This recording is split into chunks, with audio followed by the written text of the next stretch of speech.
오늘 이 말씀은 우리가 예수 믿고 나서 우리 속에 있는 그 죄를 어떻게 처리해야 될 것인가 하는 실존적인 문제입니다. 저는 교회를 안 다니다가 대학교 때 믿음 생활을 했습니다. 말씀이 너무 좋았습니다. 교회 가니까 조그마한 가정교회인데 사람들이 너무 착했습니다.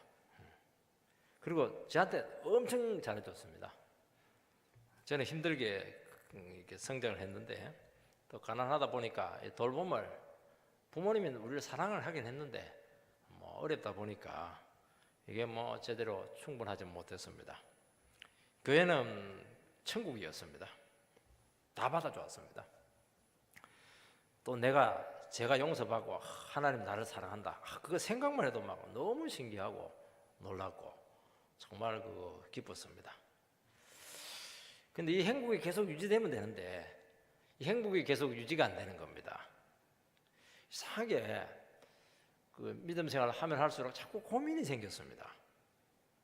말씀을 들을 때는 너무 좋았는데 삶에서는 이 말씀대로 이게 안 사라지는 겁니다.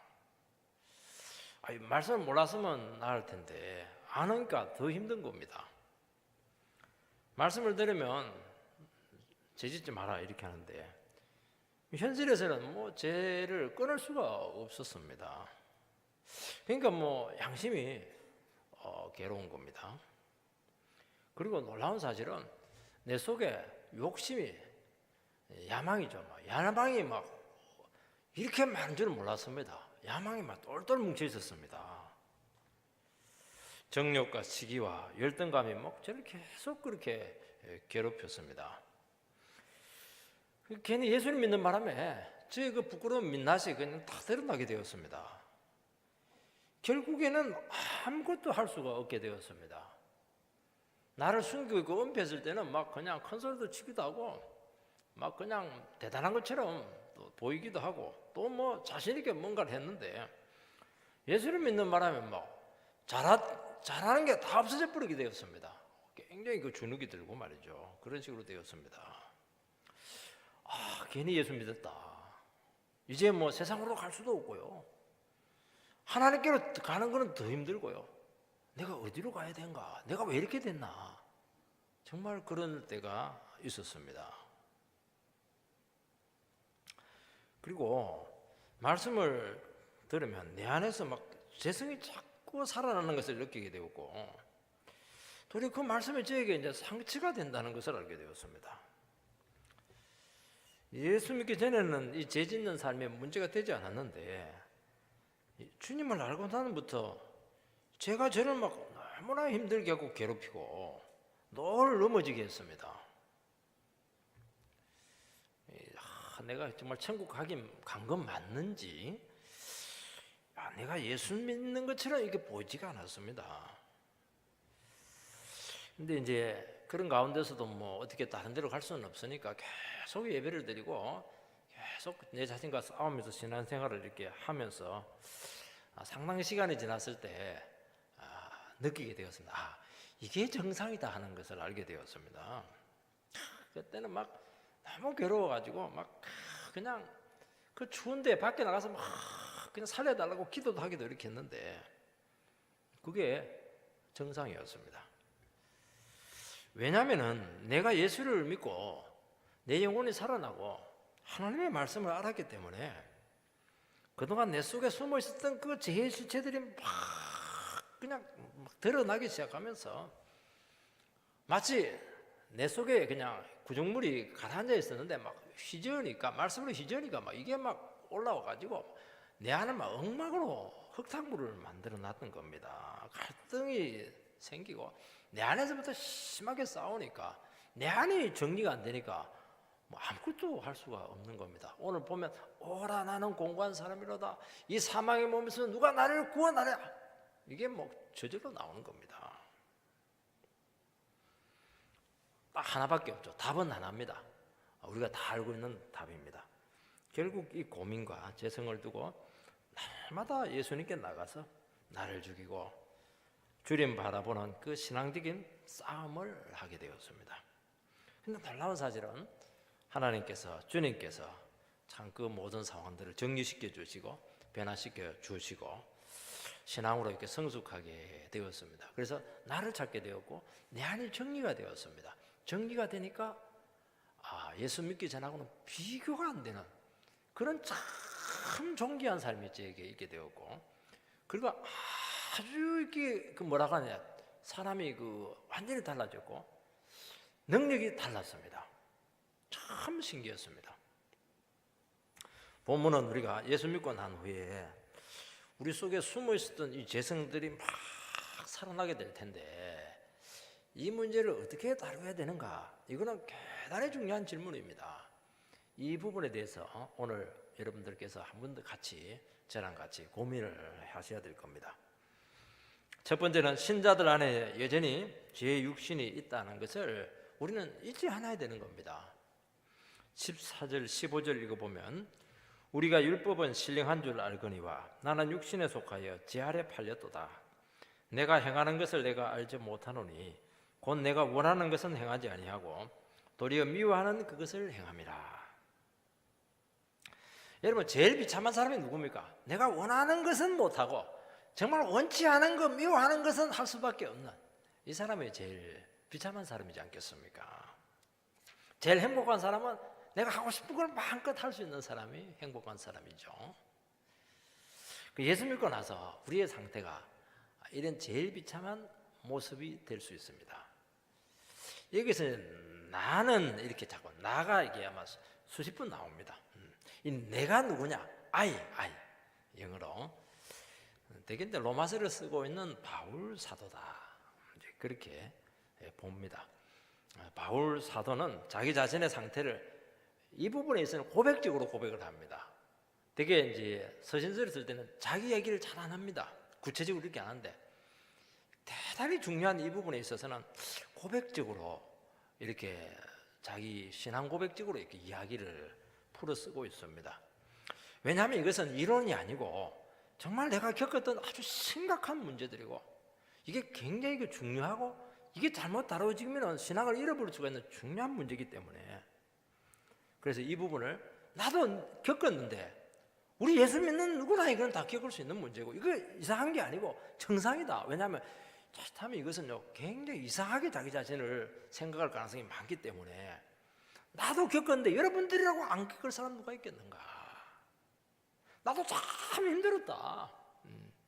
나도 고민했다. 여러분도 그렇게 될 것이다. 참 그 정말 그 동질감적인 그 마음을 가지고 고백적으로 증거를 하고 있는 겁니다. 우리가 예수를 믿으면 너무 기쁘고 모든 것을 다 얻은 심정입니다. 세상이 달라 보여요.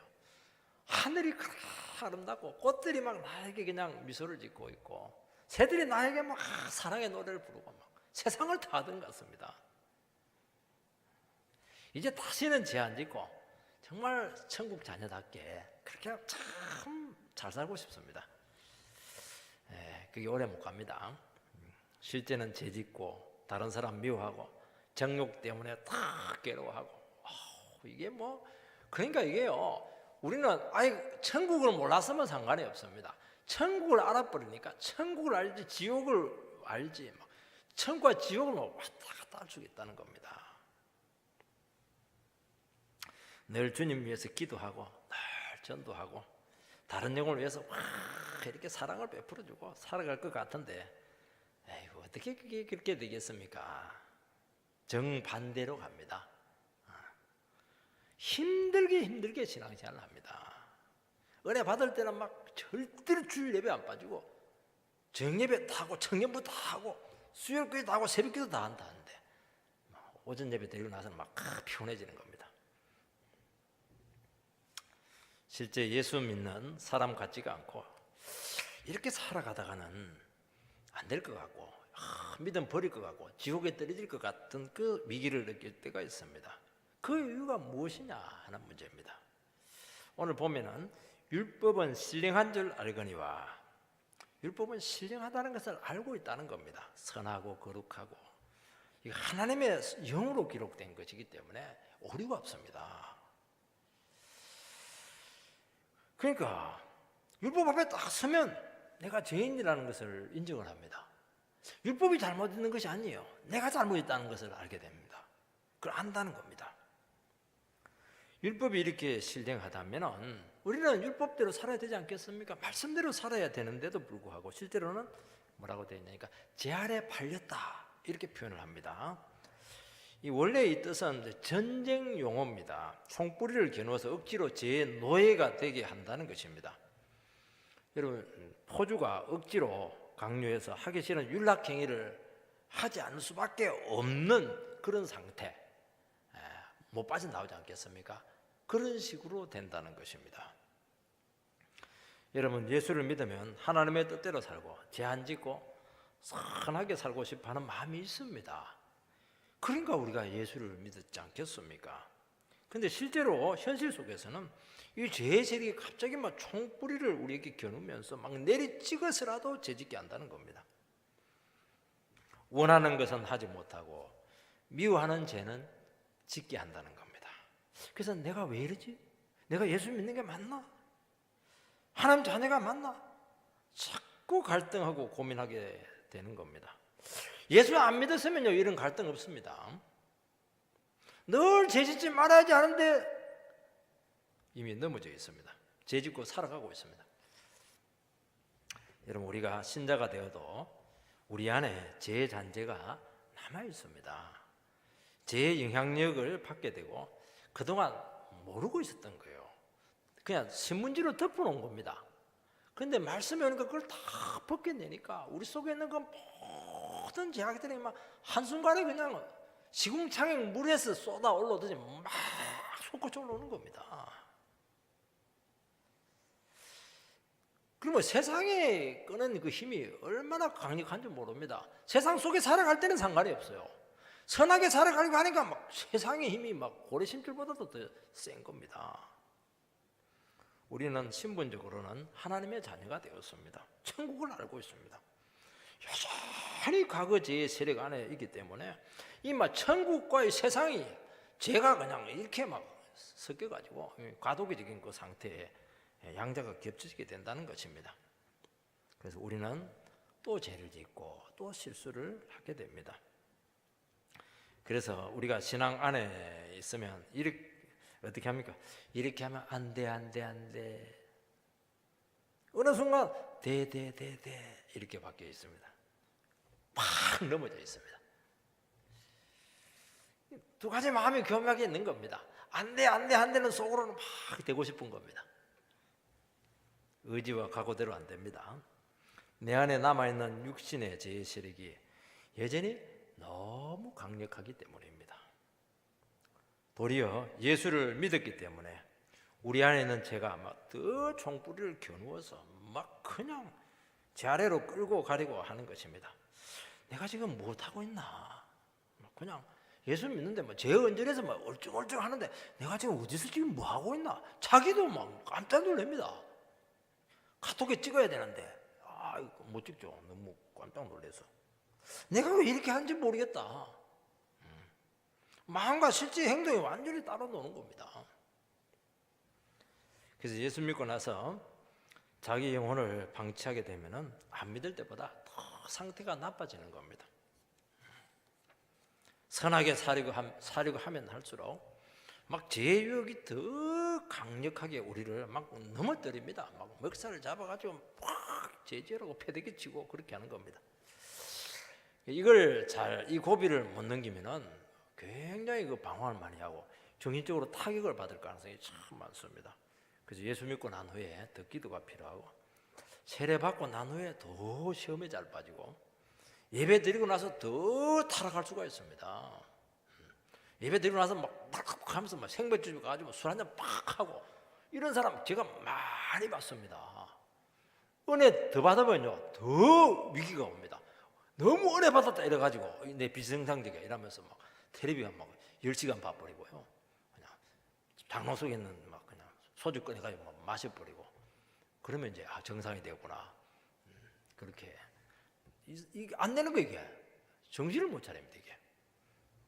그거 왜 그러냐니까 우리 속에 있는 그 죄의 실체를 잘 몰라서 그렇게 하는 겁니다. 두 번째는 우리 안에 있는 그 죄 세력의 그 실체가 무엇이냐 하는 문제죠. 그래서 오늘 이 말씀에 보면은 우리 속에 있는 그 죄의 실체를 하나씩 지금 폭로를 합니다. 16절 말씀을 읽어보면 만일 내가 원하지 아니하는 그것을 행하면 내가 이로써 율법에 선한 것을 시인하노니. 우리가 말씀을 듣게 되면 하나님 뜻대로 바르게 살고 싶은 그런 소원이 생깁니다. 그런데 또 잘못하고 죄를 짓게 됩니다. 마음속으로는 이렇게 살면 안 되는데 이런 의식을 다 가지고 있습니다. 이것은 말씀대로 사는 것은 아닌데 그러면서 자꾸 가책이 생기는 것입니다. 이거는 뭐냐니까 말씀이 바르다는 것을 우리는 본능적으로 인정을 하고 있다는 겁니다.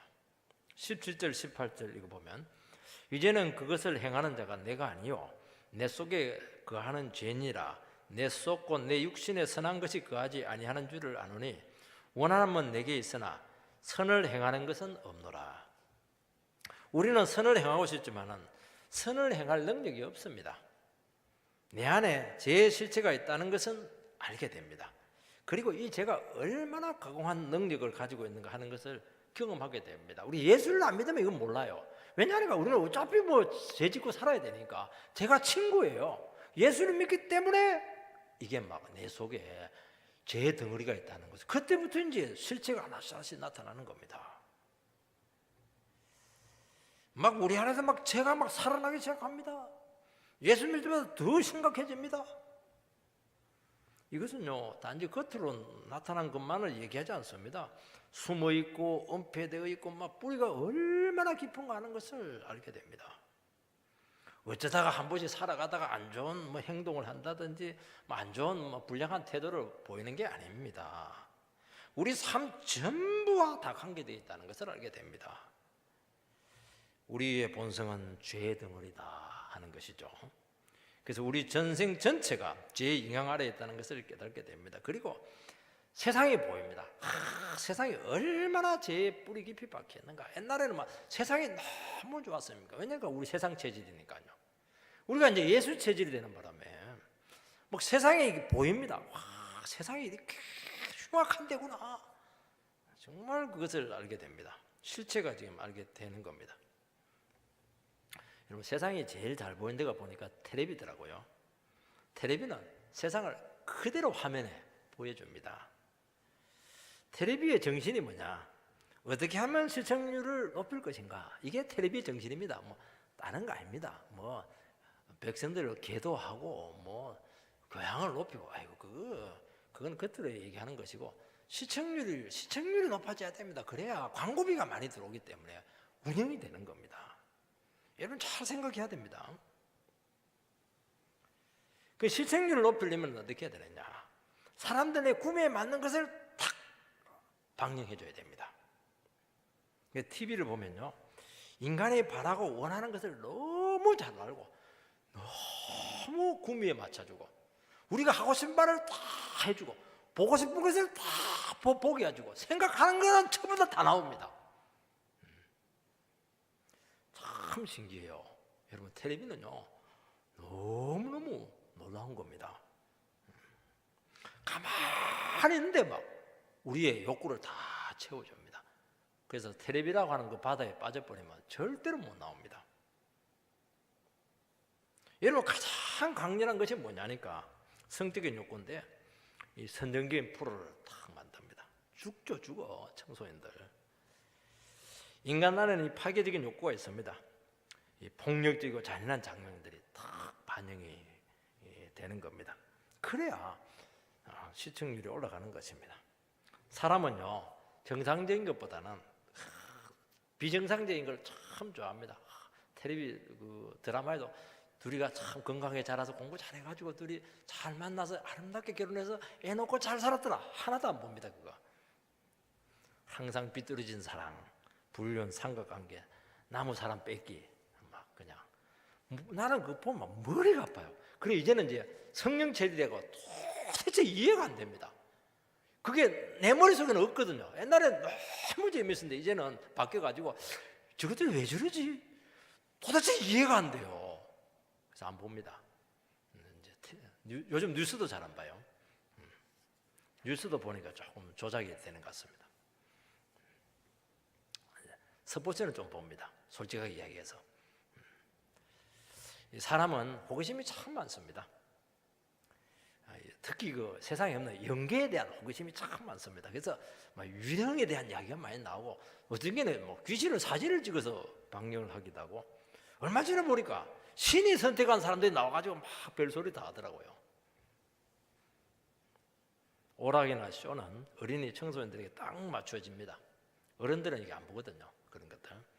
그러니까 어린이들에게, 청소년들에게 맞춰지니까 청소년들이 그거 보면 알아요. 청소년 수준이 유치하다 하는 것을 알게 됩니다. 청소년들에게 너무 고상한 거 틀어주면요, 애들 죽으려고 합니다. 여러분, 죄는 태어날 때부터 가지고 있었다는 것을 알게 됩니다. 이것은 후천적으로 개발된 게 아닙니다. 죄 배우기 위해서 학원 다니는 사람 있습니까? 그거 학원 안 다녀도 돼요. 그것은 이건 환경 때문에 오는 것이 아닙니다. 다윗이 밧세바와 불륜을 한 후에 회개를 합니다. 1년 후에 무슨 고백을 하냐? 내가 죄 가운데 태어났다고, 모친의 죄 중에서 내가 잉태했다고, 이런 고백을 합니다. 자기가 죄를 짓기 전에는 잘 몰랐어요. 죄를 짓고 나서 딱 보니까 이 죄가 얼마나 뿌리 깊은 것인가 하는 것을 그 왕이 고백을 합니다. 여러분, 사람이 죄를 지을 때 보면요, 본능적입니다. 가르쳐주지 않아도 아주 자연스럽게 잘합니다. 여러분, 인간의 본능은 이건 죄가 아닙니다. 여러분, 식욕, 성욕, 이런 여러 가지 그 자아 실현 욕구, 이런 것들 자체가 죄는 아닙니다, 여러분들. 근데 본능이 가장 죄에 많이 오염되어 있고 죄의 도구가 되기 쉽습니다. 우리는 원래 구조적으로 잘못 만들어져서 태어난 게 문제입니다. 선천적인 그런 마음 장애증을 가지고 태어난 겁니다. 그리고 가공한 힘을 가지고 있습니다. 죄는 한순간에 눈을 멀게 합니다. 그렇게 거룩하고 그렇게 멋지고 아름다운 사람인데 한순간에 제가 눈을 멀게 해서 이상한 짓을 하게 합니다. 죄는 정말 무섭습니다. 뻔히 해서는 안 되는데도 불구하고 저지르고 후회하고, 후회하면 안 해야 될 거 아닙니까? 또 저지르고 후회하고 계속 반복할 수 있는 능력이 있습니다. 그러니까 죄를 이렇게 몇 번 반복하다 보면은 이게 좌절감이 생기는 겁니다. 참 이게 문제예요. 그리고 이 죄 중독이 생깁니다. 여러분, 죄는요 항상 뭐가 있냐면은 스릴이 있습니다. 그것을 즐기고 싶어하고 한번 맛보면 그 삼삼한 맛, 짜릿한 맛이 그냥 이게 막 그냥 잊혀지지가 않아요.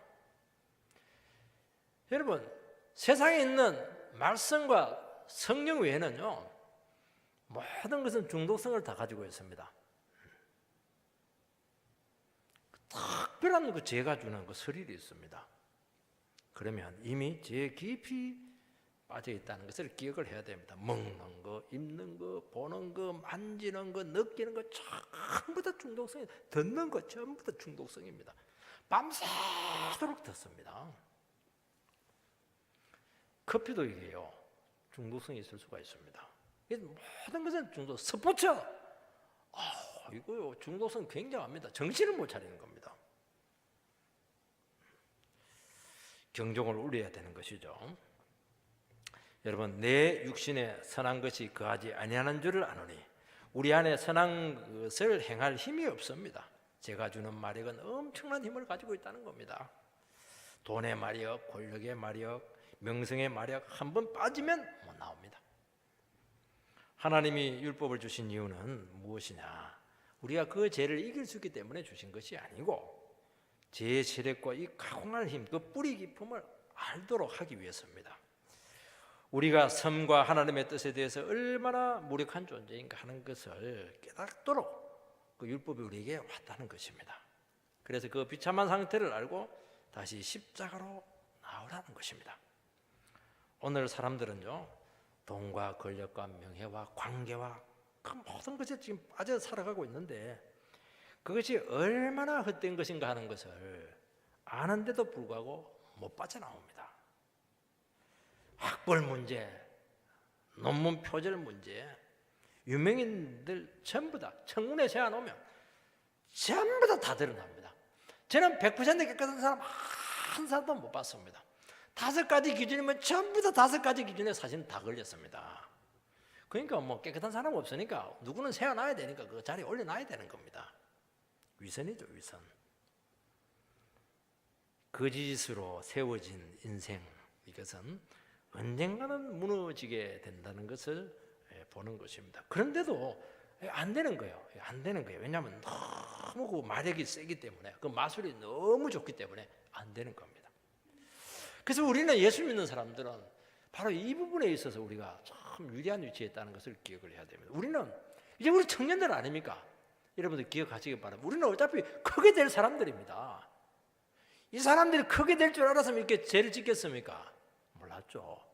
그래서 여러분 군대도 갔다 오시고 예수를 잘 믿으면 요 죄를 넘어갑니다. 이겨낼 수가 있습니다. 얼마나 중요한지 모릅니다. 참 예수를 믿고 말씀에 순종하고 거룩을 위해서 몸부림치는 이 인생을 알고 이 삶을 살아갈 수 있게 했다는 것이 얼마나 감사한지 기억을 해야 됩니다. 이것 때문에 또 우리가요 참 고민이 돼가지고 나의 앞길이 잠시는 좀 보류될지 모르겠지만 이 싸움을 해서 이겨내는 사람이 인생을 이겨내는 것입니다. 이 사람에게 미래가 있는 것입니다. 우리는 제대로 해야 되는 겁니다. 여러분 솔직해질 필요가 있습니다. 제 자신도 마찬가지입니다. 예수 안 믿고 돈 있고 사람들 인물 있고 세상에서 잘나고 그러면 뭐 하겠습니까? 우리 솔직해지십시다. 저는 뭐 그래도 되니까 저는 아직 안 됐는데요. 똑같습니다. 다 죄 짓는 자리로 다 갈 수밖에 없습니다. 왜냐하니까 안 됩니다. 안 돼요. 안 되는 겁니다. 우리가 그나마 예수를 믿으니까 이 자리에 있는 것이고 죄질 하면 막 주일제 행집에 와야 되고 죄질 하면 새벽기도 나오라고 그러고 죄질 하면 수요예배 나가 또 막 회개하라고 그러고 이러니까 자꾸 주님께서 막 이렇게 막 우리 식으로 막 조지니까 이렇게 우리가 그냥 보존되는 것이지 우리라고 해서 뭐 다른 인간입니까? 안 되는 겁니다. 여러분 이 세상에서요 죄보다 빠르고 강한 즐거움을 주는 것은 없습니다. 근데 죄를 지으려고 하는데 주님이 죄 지을 여건을 안 주는 겁니다. 일단 돈을 안 줘요. 죄 지으려면 돈이 좀 있어야 되는데 돈을 안 주는 겁니다. 막 그냥 그래서 그냥 죄 지으러 가려 하다가 그냥 집에서 라면 끼리 먹고 그냥 약간 누워 있는 겁니다. 그러니까 죄를 안 짓는 겁니다. 그리고 뭐 갈 데는 없으니까 교회는 돈 안 들어도 되거든. 와가지고 은혜 받고 이러니까 그냥 죄 안 짓는 겁니다. 감사한 줄 아시기 바랍니다. 젊을 때 크게 안 되게 하는 것을 감사하시기 바랍니다. 그게 좋은 게 아니에요. 그게 19절 20절 읽어보면은 내가 원하는 바 선은 행하지 아니하고 도리어 원하지 아니하는 바 악은 행하는도다. 만일 내가 원하지 아니하는 그것을 하면 이를 행하는 자는 내가 아니요 내 속에 거하는 죄니라.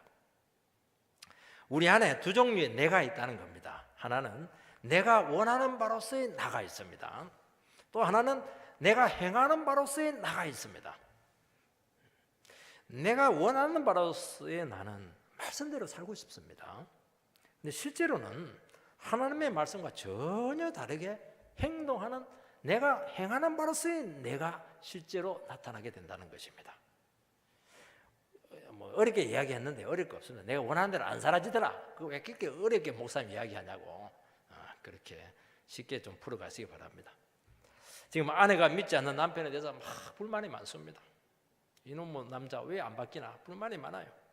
근데 하나님의 말씀을 이렇게 배우면서 이제 내 말씀대로 남편에게 대해 줘야 되겠다 그런 결심을 했습니다. 그리고 내가 받은 은혜를 막 남편에게 막 나눠주고 더 사랑해 주겠다. 그리고 남편이랑 하는 이 십자가를 내가 끝까지 내가 감당해가고 지고 가겠다. 정말 잘해주려고 이렇게 했습니다. 근데 이게 뭐냐니까 바로 내가 원하는 바로서의 나입니다. 근데 이놈은 남편의 얼굴을 보는 순간 좋은 마음과 선한 생각은 싹 사라지고 이놈은 왼수 왜 여기에 나타났나 이러면서 막 그냥 밖으로 나오는 말과 행동은 완전히 딴판이에요. 그게 내가 행하는 바로서의 나입니다. 근데 내가 왜 그러는지 이유를 모르는 게 문제입니다. 안 되는 거 이게. 남편들이 예수 믿으면 참 가정을 세우고 자기들에게 시간도 많이 주고 가정적이 돼야지 결심합니다. 회사 마치고 저녁만 되면은 갑자기 다 잊어버려요. 자기도 모르게 발길이 딴 곳으로 지금 걸어가고 있습니다. 자기가 자기를 잡으려고 해도 잡혀지지 않는 겁니다. 이게 문제니까 이게 인간의 문제고 여전히 예수 믿고 나서도 우리가 해결해야 될 숙제입니다. 이 숙제를 해결을 해내야 우리는 정말 주의 뜻대로 살아갈 수가 있습니다. 마지막으로는 두 가지 법이 내 안에서 충돌합니다. 인간 안에는 두 가지 법이 있는데 비슷비슷한데 조금 예를 들면 차이가 있습니다. 이 개념상의 차이가 있습니다. 이 법이 율법이 다가올 때 막 충돌을 하게 되는데 결국 제법이 승리하게 되더라는 겁니다. 25절에 1절에서 25절 말씀을 보면 그러므로 내가 한 법을 깨달았노니 내가 선을 행하기 원하는 나에게 악이 함께 있는 것이로다. 내 속사람으로는 하나님의 법을 즐거워하되 내 지체 속에는 한 다른 법이 내 마음의 법과 싸워 내 지체 속에 있는 죄의 법으로 나를 사로잡는 것을 보는도다. 오라 나는 공고한 사람이로다. 이 사망의 몸에서 누가 나를 건져내리다. 우리 주 예수 그리스도로 말미암아 하나님께 감사하리로다. 그런즉 내 자신이 마음으로는 하나님의 법을 육신으로는 죄의 법을 섬기노라. 율법이 우리에게 다가올 때 우리 안에는 두 가지 법이 작용을 합니다. 하나의 법은 뭐냐니까 우리 마음 속에 있는 법입니다. 우리 마음 속에 있는 그 법은 뭐냐? 하나님의 법을 따르고 싶은 그 원리죠. 법이라고 하는 것은 뭐냐? 강력한 구속력과 실행력을 가지고 있습니다. 그 법을 안 지키면 처벌을 받습니다. 이 하나님의 법인 율법이 우리에게 다가오면 하나님의 권위와 함께 그것을 지키지 않으면 안 되는 강한 법적인 구속력이 우리에게 생기게 된다는 겁니다. 율법을 안 지키면 처벌이 두렵기도 하지만은 더 중요한 것은 이 율법을 안 지키면 하나님의 축복을 놓친다는 것을 알게 되는 겁니다. 그래서 우리 마음속으로 정말 하나님 율법대로 살고 싶은 참 소원이 강렬해진다는 겁니다. 말씀을 들으면요 정말 이제부터 내 말씀대로 살고 싶은 그런 마음이 강하게 일어나게 된다는 겁니다. 동시에 또 다른 법이 하나 생기는데 그 법이 우리를 구속하기 시작합니다. 그 법은 뭐냐? 우리 주체 속에 있는 죄의 법입니다. 이 지체 속에 있다고 하는 것은 우리의 모든 기관과 기능들이 다 포함되는 겁니다. 마음만이 아니고 사지들, 우리 머리들, 모든 것들 이런 것들을 다 그냥 반응을 한다는 것이죠. 이 법이라고 하는 것은 법칙이지 않습니까? 원리입니다. 반드시 했던 원리대로 항상 된다는 겁니다. 마음속에 원리가 뭡니까? 마음속으로는 율법을 따르고 싶은 강한 소원이 있는데 그것을 결국에는 내리누르게 해서 제 원리로 돌아오게 한다. 이게 법이지 않겠습니까? 선하게 살려고 하면 할수록 더 악하게 되더라는 겁니다. 그래서 우리는 신앙생활 하다 보면은 우리는 내가 마음 먹으면 되지 뭐. 내가 좋은 생각을 하고 좋은 의도를 가지고 있으면 되지 뭐. 이게 아니라는 겁니다. 이게 안 되는 겁니다. 결국 죄짓고 실패하더라. 이게 고백입니다. 이거는 뭐냐니까 법칙이에요. 법이라고 했어요. 법칙입니다. 법칙. 법칙은 우리는 거기서는 빠져나오기 어렵습니다. 그러니까 이게 법칙이니까 안 되니까 죄를 짓고 나서 너무 절망적입니다. 이게 우리 힘으로 돼버리면은 절망적이지 않거든요. 이번에 실패했으면 또 이번에 다음에 성공하면 되지 뭐. 근데 나중에 가다 보면 이게 성공이 안 된다는 걸 알게 됩니다. 거기서 엄청난 좌절을 겪게 된다는 것입니다. 회복할 수 있는 방법이 없기 때문이죠. 어떤 때는 요 강한 유혹으로 죄를 짓게 하고 어떤 때는 죄를 짓지 않으면 안 되도록 막 위협을 합니다. 어떤 사회나 조직에 들어가면 죄를 짓지 않으면 안 되는 구조적인 틀을 가지고 우리에게 압박을 합니다. 내 혼자 아무리 결백하려고 해도 아무리 깨끗하려고 해도 그 조직 안에 있으면 죄 안 지을 수가 없습니다. 괴로운 것이죠. 그것도 마찬가지입니다.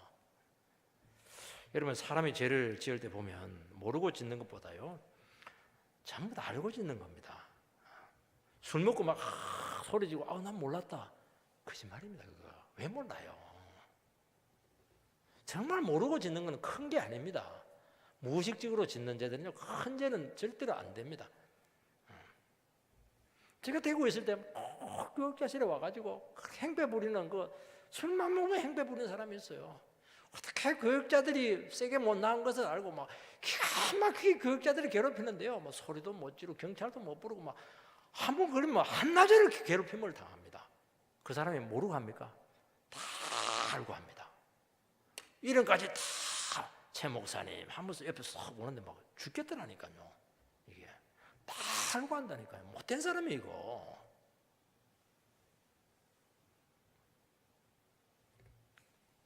내가 죄가 나쁘다. 이 죄지면 어떻게 되는지, 의도가 무엇인지 다 알고 죄를 짓는다는 겁니다. 여러분, 정신병자들은 정신이 나갔으니까 모르고 짓겠지? 아닙니다. 벌써 정신병자까지 갔다는 자체가 이게 굉장히 교만한 것이고 악한 거 이게. 그까지 가게 해서는 안 되는 겁니다. 뻔히 알면서 악질적으로 나가는 사람들 너무 많이 볼 수 있습니다. 그래서 나는 어쩔 수 없어서 그랬다 하는 경우는 많지는 않고, 그런 경우는 금방 치료가 됩니다. 여러분, 죄는 몇 번 짓고 특히 뻔히 알고 의식적으로 고의적으로 죄를 짓다 보면은 어느 순간 죄가 우리를 지배를 해서 완전히 내리누려서 자포자기 상태에 빠지게 하면 인생 망치는 겁니다. 여러분, 율법이 우리에게 다가올 때 우리 안에 정신분열증적인 정세가 나타납니다. 정신분열증이 뭡니까? 속에 자아가 두 개 있는 거예요. 나와 또 다른 자아가 있는 겁니다. 싸우는 자아는 하나가 돼야 되는데 자아가 두 개 있으니까 내 속에 주인이 두 개 있는 겁니다. 그게 정신분열증입니다. 두 법칙이 치열하게 싸우는 겁니다. 선을 행해야 된다는 것과 죄를 절게 한다는 이 두 세력이 우리 안에서 막 3차 대전을 일으킨다는 것이죠. 그러면 누가 이깁니까? 죄가 이깁니다. 여전히 마음 안에는, 그러면서 또 마음속에는 이렇게 살면 안 되는데 이런 마음이 또 있는 겁니다. 옛날에는 아예 뭐 죄를 따라가니까 이런 고민이 없는데 이제는 이 고민이 생기게 되는 게 문제입니다. 그래서 종교적인 정신분열증 증세가 일어나게 되는데, 이 정신병은 정신병원에 간다고 해서 치료 안 됩니다. 약 먹는다고 치료되지 않습니다. 유일한 치료약은 하나밖에 없습니다. 예수 십자가에 앞으로 가야 됩니다. 우리가 예수를 믿고 나서도 내면에서 치열한 갈등과 싸움이 있습니다. 결국에는 넘어질 수밖에 없는 자기 자신을 바라보면서 속에서 저절로 탄식이 나옵니다. 오라, 나는 공고한 사람이로다. 이 사망의 몸에서 누가 나를 구원하랴. 이게 그냥 달고 나오는 겁니다. 이게 예수 안 믿는 사람이 아니에요. 예수 안 믿는 사람은 이런 말을 못합니다. 쟤는 삼삼하고 즐겁고 재밌네, 인생의 살맛이 나네. 이게 하나님을 모르는 사람들의 고백이죠. 여러분, 빨래를 양쪽에서 당기면요 찢어집니다. 마찬가지입니다. 우리 안에는 두 자아가 막 그냥 털면서 당기면요 우리 자아가 찢어지는 겁니다. 생명으로 가야 된다, 막 제 유혹으로 가야 된다. 여기서 우리는 그냥 발버둥을 치는 겁니다. 너무 공고한 것입니다. 우리는 이 싸움을 할 수밖에 없습니다. 이것은 역설적으로 표현하면 우리의 영이 살아있다는 증거입니다. 이게 반드시 있어야 되는 겁니다. 성령이 우리 안에서 우리의 죄된 자아와 싸우시기 때문입니다. 우리는 죄를 짓고 싶은데 성령님은 죄 짓지 말고 말씀대로 살아라, 그렇게 자꾸 설득을 합니다. 그런데 결국에는 죄된 자아의 그 삶을 살아가게 되는 것이면 그때 막 속에서 성령님께서 근심을 그렇게 하는 겁니다. 그래서 우리는 한 번씩 다른 사람보다 참 기억을 해야 됩니다. 우리는 믿음 생활을 하면서도 다른 사람들은 다 은혜를 받는데 왜 나는 은혜를 받지 못할까? 이것 가지고 또 낙담하시는 분들이 있습니다. 다른 사람들은 막 그냥 열심히 신앙생활하는데 나는 이렇게 안 될까? 그렇게 괴로워하는 사람들이 있습니다. 수련회 가는데 다른 사람들은 막 눈물 기도하는데 자기는 맹성맹성한 겁니다. 그래서 목사님 찾아옵니다. 목사님, 왜 나는 은혜가 안 될까요? 내 신앙에 문제가 있는 거 아닙니까? 그럼 답이 뭡니까? 문제 있는 거 아니야. 그런 의식을 가지고 있다는 것 자체가 살아있다는 거야. 그게 자체가 몸부림치고 있는 겁니다.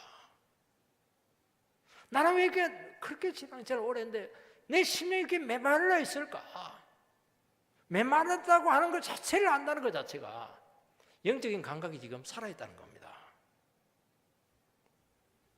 어떤 분들은요 이런 말을 합니다.